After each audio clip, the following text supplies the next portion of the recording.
This is my colleague, Dr. Daniel Weiss, who works with me on the World Cities project.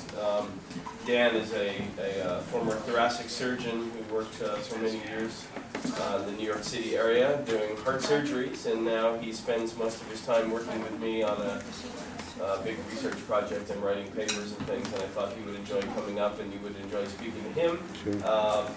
Since you're interested in health policy in the U.S. and health reform and what's happening and all that sort of thing, since he actually, I just studied the system, he actually worked within the system, so he might have some interesting things for you to say. I was just getting a little bit of background. My understanding is that you've been doing a little bit of reading. They watched Michael Moore's Sicko, and did a few things. I thought, I can do whatever you like, but I can just I can open it up to questions, certainly, and you should feel free to interrupt me and ask me questions, and we can spend most of the time chatting, but I thought maybe I'd just give a maybe 5 or 10 minute overview of kind of U.S. health system and a little bit about the history of health reform in the U.S. to give a little context, a little historical context, and also, given what we do, a little international context for health reform. The U.S., as you know, is a peculiar place. It's particularly with regard to its health policies and its healthcare system. We're really the only country in the OECD that has not either developed some kind of national health service or national health insurance system of any kind. We are about to pass some kind of health reform, which we can talk about in a minute, but we've really developed kind of a weird public-private system with big gaps. And this is not the first time we've tried to adopt major health reform in the U.S. We've actually been at it for about 100 years. The first time we tried was between 1910 and 1920. Actually, about the time when a lot of countries in Europe and Asia were looking to expand their welfare systems, we tried to adopt something called compulsory health insurance. And doctors at the time were pretty supportive. They thought this was a good idea because they viewed it as guaranteed income. At that point, quite frankly, medicine couldn't do a whole lot for you. The antibiotics had not developed very well. Surgical techniques had not developed very well. And a lot of doctors were sort of paid off in chickens and this kind of thing. And they sort of liked the idea that, the government will come in and give us a steady stream of income. But over the course of several years debating this, a couple things happened. First of all, physicians started making more money because medicine started being able to do more. And so they were a little, the demand for that steady stream of income started to go away. We also passed something called workmen's compensation. When Teddy Roosevelt was president of the United States, there were a lot of industrial accidents in the U.S., and so the government started providing people with cash when they were out of work and also paying for their medical care if they needed it. And doctors suddenly discovered that when the government starts paying the bill, sometimes they raise questions about the bill, and they don't want to pay very much, or they pay late. And so they weren't that crazy about this. And then, of course, in 1917, the U.S. entered World War I, finally, after several years of fighting. And that's significant because, as you probably know, the first national health system in the world was established by Otto von Bismarck in 1883 in Germany. And if you were in the U.S. at that time, what you learned is that suddenly everything German was bad. And so we have hot dogs suddenly because you had to sort of rename everything German, and national health insurance or anything that looked like national health insurance was suddenly a dangerous foreign idea that was inconsistent with American values. So the California Medical Association put out this big poster saying we have to defeat compulsory health insurance because this was an idea developed by the Kaiser as part of his plot to take over the world. And one of the interesting things you see about these kinds of national health reform efforts throughout the century is a repeat of the notion that this is a dangerous foreign idea inconsistent with American values.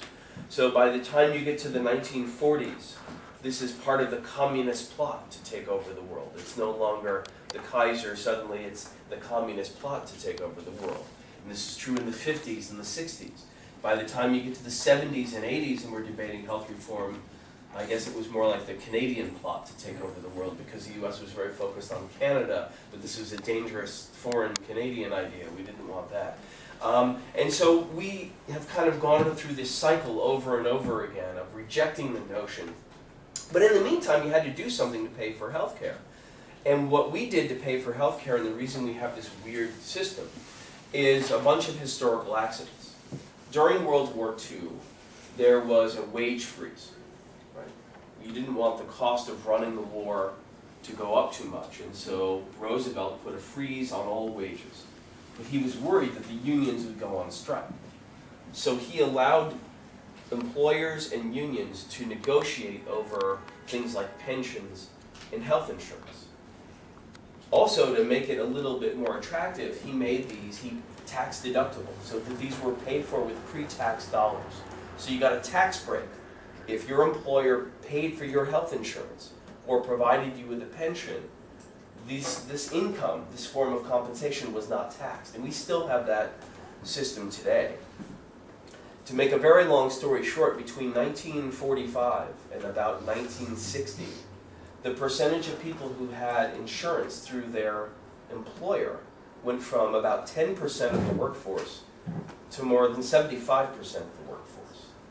So, unlike other countries that adopted social insurance programs or national health service programs, we sort of, through an accident, developed this employer-based system, which is really different than an employment-based system, right? In Germany, it's employment-based. I mean, you have contributions from employers into a common pool.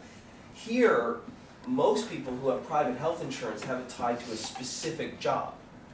So I work at the Hastings Center, and they offer health insurance. When I worked here full-time, I got my health insurance through the International Longevity Center. And if you change jobs, you lose your insurance, unless you get another job. And so you have funny gaps.